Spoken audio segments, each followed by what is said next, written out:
1989, I was born in Beijing, which is the capital of China. And that's the reason why I ended up in Australia. So people that know a bit of history would know the Tiananmen. Oh man, I just realized I don't know if I'm allowed to talk about this. I hope I don't get sniped out. But no, but it's the truth, right? I was born in just after that Tiananmen Square incident. It was communist government that were against the educated younger university students. So anybody that looked like pro-capitalism, I think the government tried to crack down during that time. And there was like shooting, the government was shooting their own people on the Tiananmen Square. That's what we call the Tiananmen Square incident. And my dad was, my actual dad and my stepdad, whom I didn't know at the time, were both on the square rioting against the government. And my mum was pregnant with me at the time. And when you're going through that, obviously the first thought you have is, let's get the kid out of here. This is how I ended up in this country. But it did take a few years afterwards. So yeah, I spent the first 6-ish years in communist China. This is in the late 80s, early 90s. And came to Australia and then had some family issues and was sent back to China for another couple of years. And then I came back. So I had my fair share of experience in that environment. What was one thing that stood out about the culture during these early years? Life was simple. That's the biggest difference. So if I was summarized with one word, no, not negative or positive, it's just life was very simple. It wasn't easy, but it was simple. And coming here in Australia, the contrast was the opposite. Life was easy, but it wasn't simple. I had to make decisions for myself. Right. What was the simplicity? What stood out as simple? Everyone had the same goals. You were just like anyone else. There was no individualism. You'd go to school and you'd be in primary school, they give you this little red ribbon to graduate you into the communist regime. And ever since then, you have this routine. You get up, you do this certain exercise with the crowd, you sing the national anthem, you do what they tell you to do. The teachers are absolutely brutal during those days. No such thing as physical abuse, anything like that. I can go on stories if you want me to later on. But it was tough. Nobody had money. I mean, my mum's wage as an educator, she was a university professor at the time, and her wage was $50 per month. But then again, you can buy like breakfast for like a penny, like a cent. So it's 1 billion people in that country, but everybody seemed to know everyone. And you were just like anybody else. You were just here to glorify the government. Everything was owned by the government. You do what you're told. You don't make no decisions. You go to school, you get good grades. And school was kind of like 7 in the morning, you start, and then you don't go home. Lunchtime, you take a nap on the table. They put the piece of desk together, and you sort of just have a nap on the table, and then you have to, sit upright with your hand behind your back like this. And when you want to talk, you got to be like, fall like this. Really? Yeah. And then teacher select you.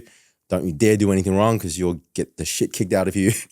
Yeah, shit kicked out of you. I would tell you stories, yeah. Jeez. But all I'm saying is, before I even go on all the whole detailed stories and stuff, life was really simple and is much better than probably people think. It's not what people think. Yeah, It's not what people dress it up to be. Like, times are so tough during that time. It is. Like, I'd be struggling sometimes for food. My grandparents were in the Red Army, and they, my dad was adopted. So there was just a mess with China during that time. My grandma joined the army when she was 8, and my grandpa joined the army when he was 13. And they met in the army. They don't know their birthdays. They don't read. They don't write. They just shoot. Wow. And they adopted my dad, who was one of 7 neglected kids in a hospital. And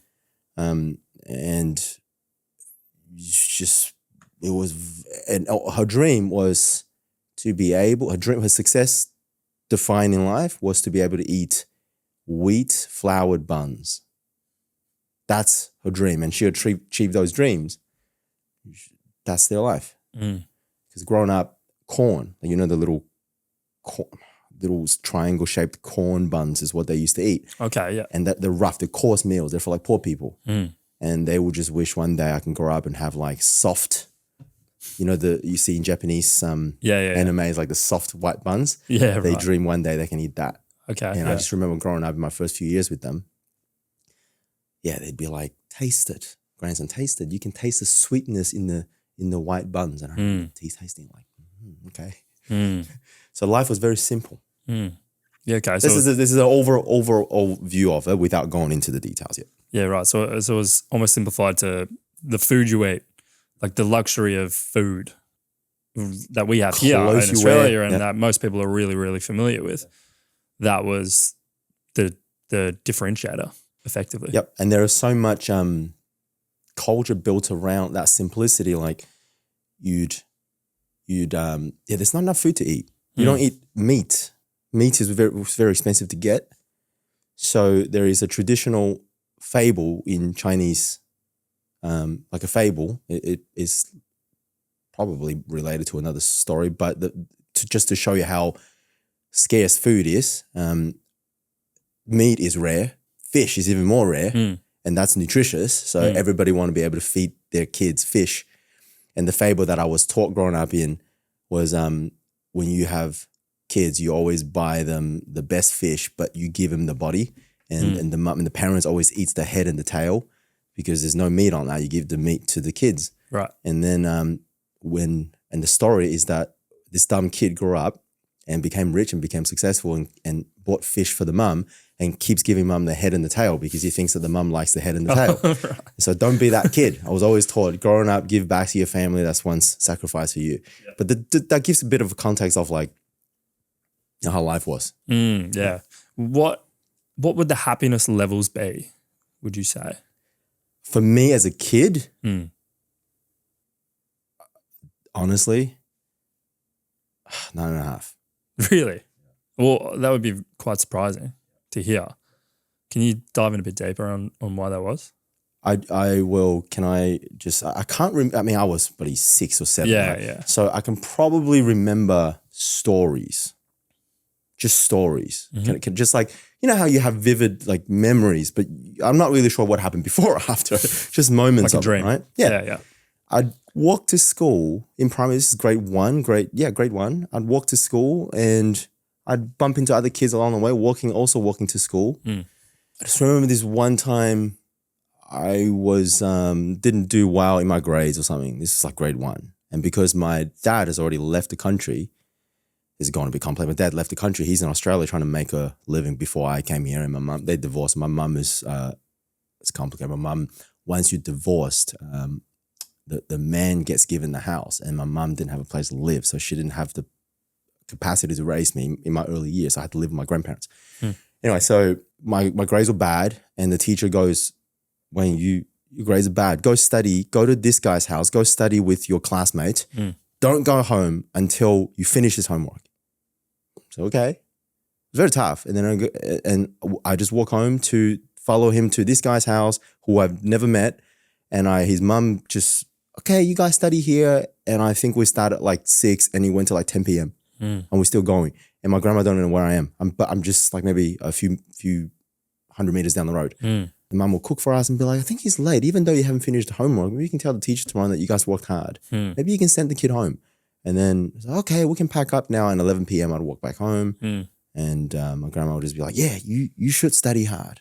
You know, you should make sure you do your homework next time. Right. It was very simple. And that leads to happiness in some respect. It led just having to clear goals and a purpose, a direction. Yeah, right. You didn't have to deal with the opinions of all these different people. Everybody had the same opinion. You should study, you should get good grades, you should be good to your grandparents, you should be good to your teacher, you should suffer. But as long as you're doing it together, it wasn't very hard. Can I tell another story at this time? Absolutely, yeah. Give you another one that this might seem tough for people, right? But this is one of my best memories. 6, 7 years old, I got sent to Kung Fu class, like Wushu class, like this martial arts. I think to as a way of toughing me up. And this is an extracurriculum activity. And on Saturday mornings, I think it was the class started at 5 a.m. Okay. And winter. In Chinese winter, it gets to like below Freezing, yeah, 10, below- freezing, yeah. like snowing. It's like almost like Russia, like snowing bad. And our uniform was a little white t-shirt, like the skivvy t-shirts, and karate black pants, the thin black pants, really loose, and little white sneaker shoes. And I had to walk with my grandma to the front of the first Walmart that opened in Beijing. It was in the car park. And I think it was like a 30-car car park, but we'll take up the car park and all these 50 kids would be practicing like wushu, kung fu in the moves car park. outside in front of the Walmart before they opened, right? Oh, wow. And then we'd have, so we started with just bare hands, then we went to sticks, then we went to like machetes. I had a few years of practicing on that. But point I'm trying to make is, it's freezing. It's negative 15, 20 sometimes. And you're standing there, and that's a part of the discipline, right? And then you do the splits. You train to do the splits in the cold with absolute force. So I just remember this one day, I couldn't do the front and back splits. And there were like 50 kids in the car park, and I reckon most of them couldn't do it. And the teacher will just put us in that split position. But people that are listening to it probably can't see it, but it's, you're like, I was like this. And my crotch and the ground, there's probably another, 20 centimeters. I just can't get any lower. And the teacher will come around, the coach or whatever, the master, put me upright and just, ready? 1, 2, 3, boom, just push me down. And I just remember going, wow, start crying, right? Yeah. And then goes to the next guy and the next guy. And the 50 kids all just, wow, everybody bawling their eyes out. Wow. In freezing cold, trying to do the splits by absolute force. Yeah. And the parents and the grandparents would be on the side watching, and I'll look over to the side. All the parents are crying as well because of how badly the kids were suffering. It was torture. Wow. Absolute torture. Crazy. And one day I didn't know how to throw something, and the teacher would throw this little bag of sand dropped on a mud. Teacher picked it up, pecked it in my face, and be like, how can you not know how to throw? Wow. Learning a lesson, bam, hit my eye and dropped down. And then I get this bacteria in my eye. And then I got 2 eye operations. Shit. And I had to go to school for the rest of the year with an eye patch. Wow. I think it happened like 2 or 3 times. Huh. Nothing being said, I still saw the teacher. You going to learn your lesson? Make sure you know how to throw next time. That was just normal. It was very normal. Yeah. And so after these kung fu lessons, I'd then finish after crying and all this and that, and the sort of grandma and all the parents patch the kids up and takes them, all right, time to go home. It's Saturday morning. So this is like 7 a.m. now, freezing. And I'd walk home, rub my hands together trying to walk home. And I used to walk past this little dumpling shop, and my grandma would buy a plastic bag of warm dumplings and put it in my hand so I can hold it while I walk home so it doesn't get frostbit. And then I get back home, put my hand on the radiator heaters, make sure I don't put it too close because you have to slowly warm them up. And that'll be my Saturday mornings when I was, between 5 to 6.5 years old. And the feeling of the warm dumplings in my hands and of warming my hands up afterwards and the dopamine, the sense of accomplishment that I get week to week from doing this. Oh man, I don't think I've ever had similar feelings after that. It felt like this sense of simplicity in life. You were disciplined, but you didn't know the positives of it as a kid. But you had a direction, and you suffered all together. It was very just simple. I know he sounds really tough, and he's like, what do you call it? Like child abuse, whatever these days, right? But you got to experience it to understand it wasn't that hard. It was painful physically, but not mentally. So I hope this gives a bit of a context of what life was. And that was like a normal day. It was my Saturday extracurriculum. And on the weekdays, I then go back to school. And afterwards, you just play with your mates, go outside, kick a ball, fight, whatever, roll around, and then you go back to school. So it was no Nikes, no famous clothing, anything like that. Yeah, right. Would you say that gave you some sort of advantage? Like it taught you some things like discipline and everything else? Like, would you take that back? Would you take those experiences back or? Absolutely not. There's some of them, they might even be the best memories that I have as a kid. Interesting. So absolutely not. And did it teach discipline? I think so. Definitely. How could it not? Absolutely thought so. I mean, that's ingrained in you as a kid. Absolutely, yeah. So when I came to Australia afterwards, like everything was so easy. Mm. That's not where it got difficult. Like it was easy. It was also confusing. Yeah, for sure. Yeah. Yeah. It seems like it was very structured and everyone was in the same goal and same mindset. You wear the same clothes. Yeah.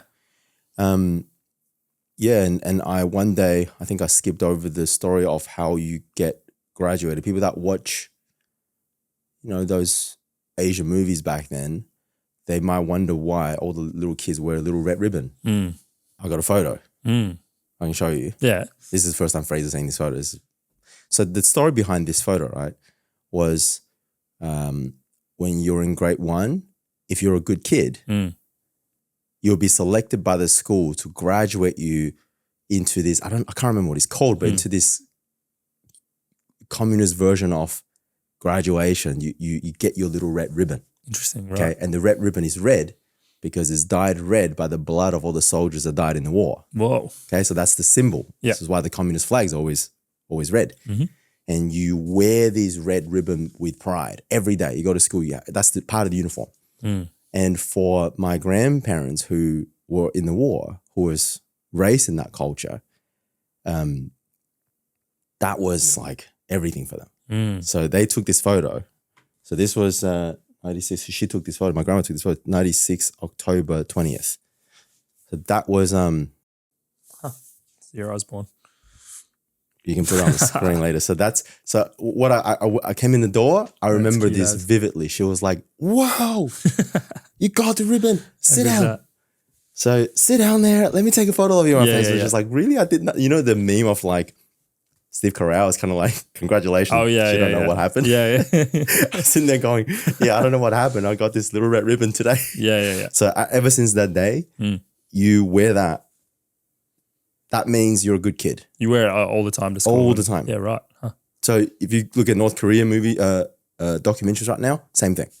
That was a symbol of a part of a symbol of communism. Interesting, yeah. And if you didn't get that as a kid, you're a bad kid. And we salute with it. And there's a special way that you salute for kids. I remember this. I don't know the meaning behind all of it, but I just remember it was just drilled into my head on what life was like in those first few years. So it was somewhat of a reward system as well. Yeah. For behavior they saw as good. Yeah, interesting. Yeah, that's fascinating. It's a fascinating contrast between, I suppose, my upbringing and also, I suppose, it might have even become a lot more of an easier, or at least the power dynamic between teachers and students is vastly probably weighing towards the students now. Like they have probably as much, I suppose, power in the classroom as ever before. Yeah. I don't really know. I can't point fingers and I'm not in the classrooms or anything like that, so I'm not sure what goes on. But I'd imagine discipline is an afterthought in today's day and age. Yeah. So tell me about when you came here. So you did move to Australia and you entered into the school system here, which would have been a very polarizing experience. Can you tell me about that compared to your first few years in China? Yep. Very polarizing indeed. Remember the first day, everybody sat on the floor. Everybody was sitting on the floor. That's my first memory. Where did you sit? How would you be sitting? Because everybody, I came here on primary, so I think I was grade 2. Yeah. I went to Sydney. Yep. That's where I grew up then in Australia. And everybody was sitting just with their legs cross-legged. Cross-legged on the floor and putting their hand up. And I remember them putting their hand up like this. And I was like, oh, somebody's going to get whipped. Someone's going to get whipped. And realized, oh no, that's how they do it. I thought you had to like do this and do this, but you can just do anything you want. Right. And then so first thing was just like, whoa, this is like, I don't know what to do. I can't squeeze out a drop of pee without being let to go to the toilet. But kids here was just like, Miss, can I go to the toilet? And they would just go. And I look at them. It was the first day I was just like, what the hell is going on? And it was this sense of like, good freedom. It was like, I can do all of this. But also like a feeling of confusion. Of like, I don't know what the right or the wrong thing is to do. So again, I'm not painting a positive or negative image on either one. It's just the initial thoughts of experiencing that contrast. And in Asian culture, you've always taught, more so in Japanese culture, but I think in all Asian culture, even in Chinese culture, is that the nail that stands out gets hammered. Right. Confucius say, you should blend in all the time, right? But it wasn't like that here. You had to stand out. You had to be confident. All of the stuff that I wasn't taught, all of the stuff that I thought were not good, were now being sort of put on a pedestal. Yeah. Did you speak English at this time as well when you came? No. Yeah. And what, you were thrown into the classroom immediately? Yeah. That's difficult. Difficult. My first English word I learned, I still remember this, was stupid. All right. Yeah. I went home asking my dad, what does stupid mean? I think he beat me up for that. Because who called you stupid? Yeah, right. I don't know, someone called me stupid. I just wanted to wonder what it means. And yeah, you just sort of learn, and I didn't know how to spell my name back then. And just tough. That's what I'm saying. Like, that's the tough part. But nobody made fun of me. Nobody sort of yelled at me. Everyone just let me be me. Well, initially anyways. I got bullied afterwards, but it wasn't, no one, there were no expectations. And in a way that was good because it felt free, but in another way it was not so good because I wanted to learn, and I didn't find a clear way of like, how am I supposed to learn this, right?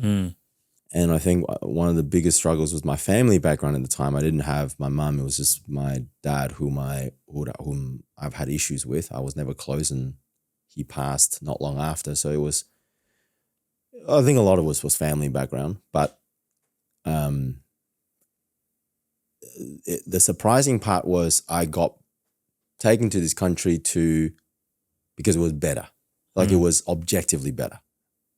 Well, life is going to be better. But I didn't feel like it in the initial months or years as a kid. As an adult, absolutely. As an adult, I don't know what it's like being an adult of in communist countries, but I would just say I can see the comparison as an adult. Yeah. Like, I would definitely want to live here. But as a kid, it's a bit more to it than people think. Yeah, right, of course. Yeah. So if you fast forward a bit, and maybe in a moment of reflection, able to identify key factors that differentiated between the experiences that I suppose someone growing up in China from, your age and maybe continued on to full graduation, became a young adult, to someone doing the same thing here in Australia, what would have those key differences been? The people that grew up in not just Australia, but Western countries would have a lot more confidence, a lot more creativity. You're allowed to be yourself. You care about the values and the characters and what's right and what's wrong a lot more, definitely. Because you're living for principles and liberty and all of these things that, in third world country were considered a luxury. But here is the norm. You live for these things. But people that grew up, I would say if I grew up in the environment that I was born in and I was raised in that, I think I would have been even more disciplined, being even more rigid. I probably would have done better academically. I might even, I consider myself working pretty hard, but I think I would even work even harder because the standard would be higher. But I would have less, I'll be much more probably family oriented. Because, in Chinese families are really big on family and culture and all this and that. But I'll have less creativity, less ideals about life, less understanding of what life should be, less innovation. Okay. So like maybe less room to think and ideate and consider other options. Yeah. Maybe just, like you said, the nail that sticks out gets hammered. So you would have stuck to the way of living that you had always known in some retrospect. I suppose now looking at kids nowadays growing up as well, especially maybe young adults or even people going through the schooling system now, more in particular in Australia, I suppose it's hard to look at in China as you're no longer there, you're no longer seeing it firsthand. Do you think there's, with the abundance, I suppose, of opportunity and accessibility and I suppose luxury in some respects, like having access to food and abundance of food is luxury, having access to shelter is a luxury. Do you still think there's problems that are arising today in young people? Absolutely. And I don't think it's talked about enough. I'm quite passionate about sharing this perspective because we have 30, 40 team members, employees, contractors whom are mostly between 18 to early 20s or mid to late 20s, late teens and 20s. Yeah. And they sort of all fit into the whole millennial and Gen Z bracket. And I'm a millennial myself, and I sort of the struggles that I've faced in my period of growing up, I don't think was unique to me. And I think a lot of younger kids are also going through their own versions of it. I just don't think they get enough credit for the stuff they go through. Yeah. There's like new problems, I suppose. Yeah. Can you even categorize it? Can you even like compare it to, I suppose, things that would have happened in China in terms of the disciplinary factor of, you know, the abuse or being, as you said, beat up by your teachers and whatnot? Are they comparable? Is it apples and oranges, or is one worse? Is one better? Apples and oranges. Yeah. I think the general idea was that people in third world countries, 30 years ago, lived much more difficult lives than us. And we're just like ungrateful, and young people these days are just entitled. That is false. I strongly believe that's false from my limited experience on having experienced both. I can tell you there are different struggles, and the ones that I lived in Australia wasn't easier. Personally, for me, I think it was tougher mentally. But I do think the tougher part of it is also because my lack of support in the family background. But if you were to, put that into consideration, like if I had a normal family background, I still think it would have been something that to deal with, seeing that contrast. Yeah, 100%.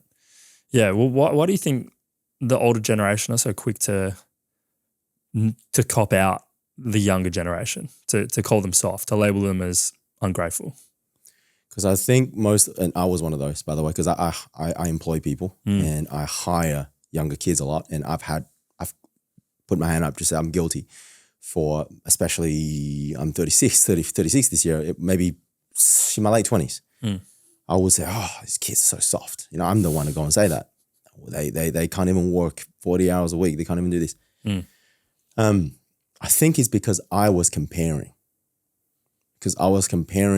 What they went through, what I think they're going through, to what I went through. When I shouldn't have generalized that somebody's suffering or experiences are objective, is relative to what their limits are or what their context and framing is. So aging a little bit, maturing a little bit, I reflect. And then I go, wait a minute, like if I'm so proud of all the sufferings that I overcame, what were they? And they were a combination of the early physical toughness days to the mental toughness days. And I'll probably even attribute a lot more to the mental resilience that I've developed in Australia. So how can I discredit, the kids that are going through the same thing? So I think to answer your question, I think a lot of people then don't give the younger kids credit for the stuff they're going through, is they're comparing their struggles to what the kids are going through now. Of course they're going to have less of it because life is easier now.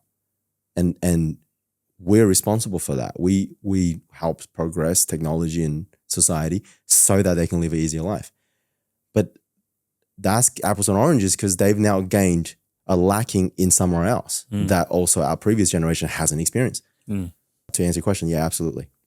Yeah, I have a feeling as well it's partially due to, I suppose, not necessarily identifying their struggles or thinking they have no real problems, but it's more like the older generation think that they have it really easy because of this accessibility to the internet, and it's vastly more straightforward. And obviously, I don't think anyone would dispute that the world at large is a better place, especially like from a healthcare system perspective, technology perspective, than it was 20 years ago.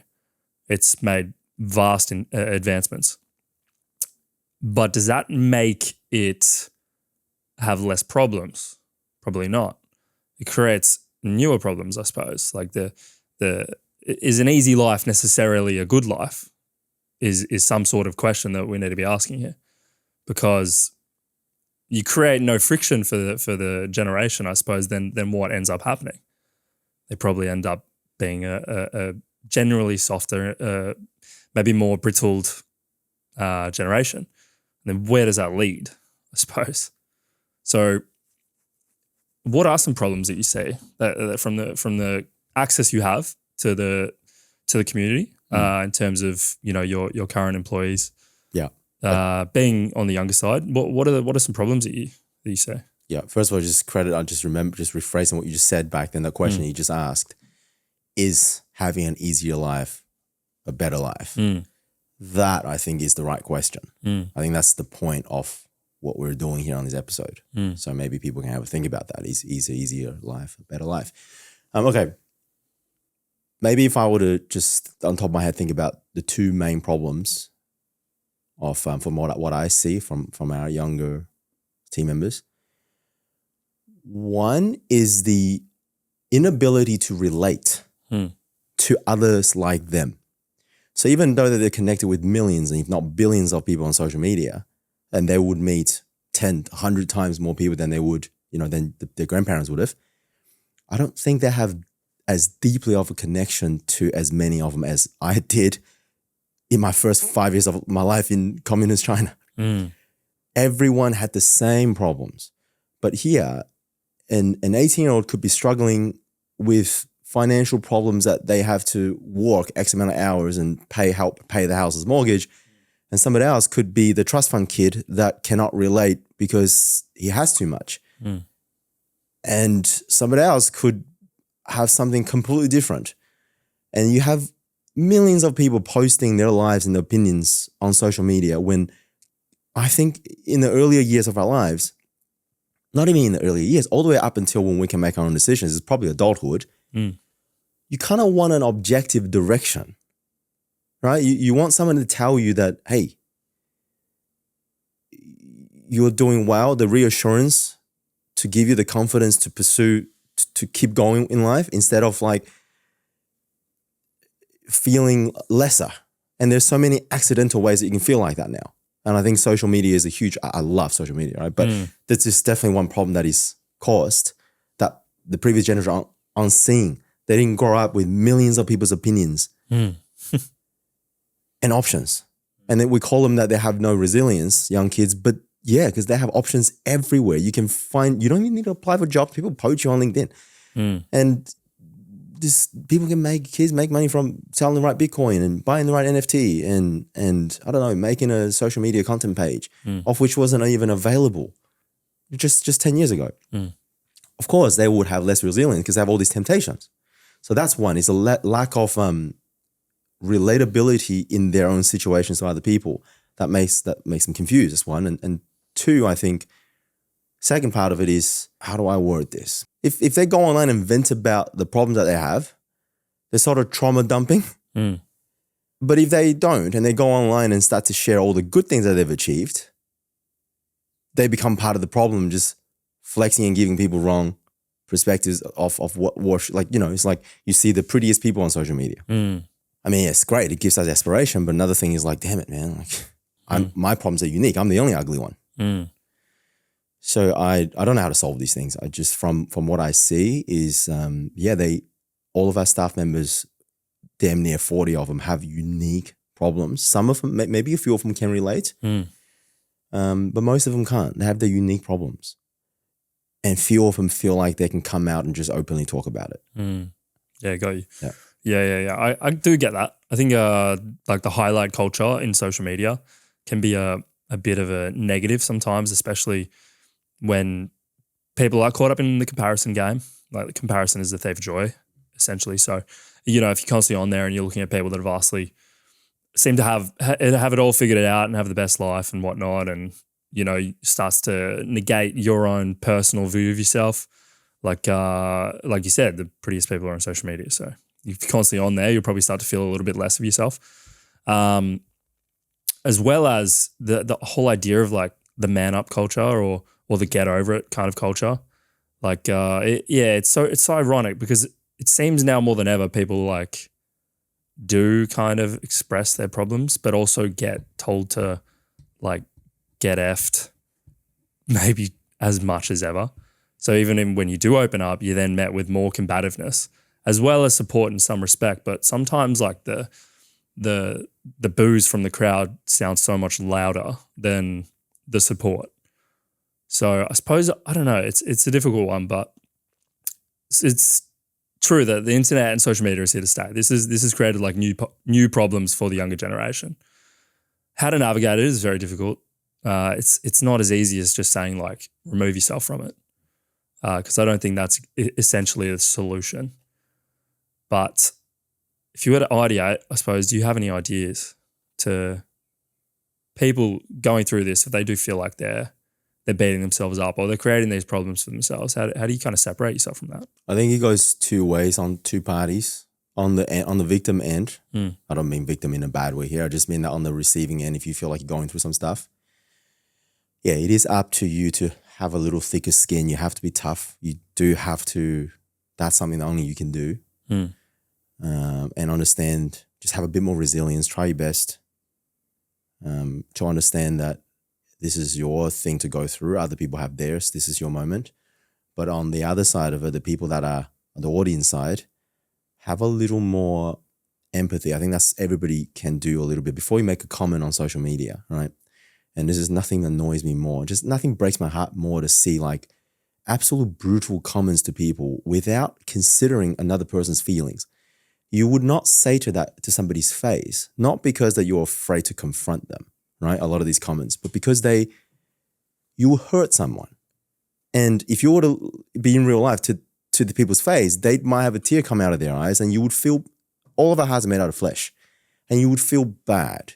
And all of a sudden you the humanity part of you return and be like, okay, maybe I was a bit mean. But you don't even get that consequence over a screen. So obviously people are triggered in some sort of a way and they just comment with brutality. So I think that if we can move the needle one little bit and just say, if you're going to have some sort of critical feedback for people, can we just say one positive thing about, like, if you don't like this video, can you just say, I really like the perspective that the guys are bringing, but I think this. That's how you would talk in real life. Why would you not say that? Yeah. So I like healthy discourse. Yeah. Just the conversation. Just people are people. But I guess these days you don't even know anymore. They could just be bots. Right? So, I guess we can do a bit more on considering talking people with people. I'm passionate about the unity side, where we want everyone rowing the same direction. We're in the same boat or not, doesn't matter. As long as we roll the same direction, we can keep making progress. But if you're going to keep looking for an enemy to fight, keep tearing each other down, I just don't think it doesn't matter whether you're on the left or the right or whichever country you live in. Like at the end, somebody has to lose. But if everybody can unite, I just want to bring it back, growing up, when you had a common sort of goal, find common ground before you comment anything, find common ground. Everybody at the end of the day wants the world to be good. Why can't we acknowledge the good first? This is the optimist side of us before you start to criticize. Yeah, I agree. So the two things, one is like, if you're on the receiving end of it, just toughen up a bit. There's nothing you can do about that.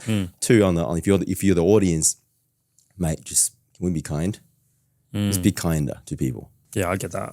I agree with that. I think most of our listeners are younger audience, I'm assuming. So most people probably young adults, hopefully agree with us.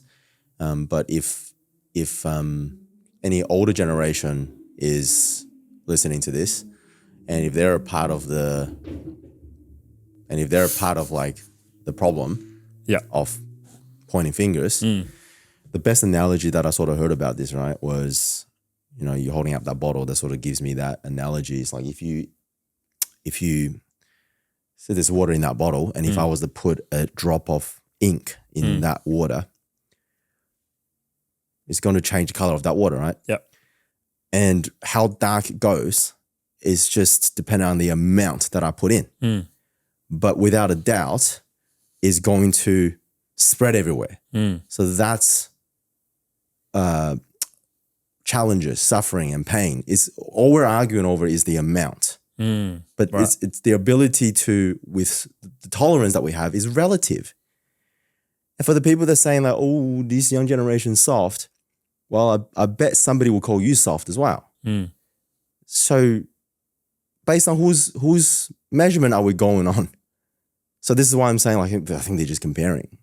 So that's where they need a little bit of consideration on, listen, like you haven't, this is apples and oranges type of struggle it is here. 100%. Yeah. So that's the one thing. And to finish, perhaps we can say everyone blames society, but we are society.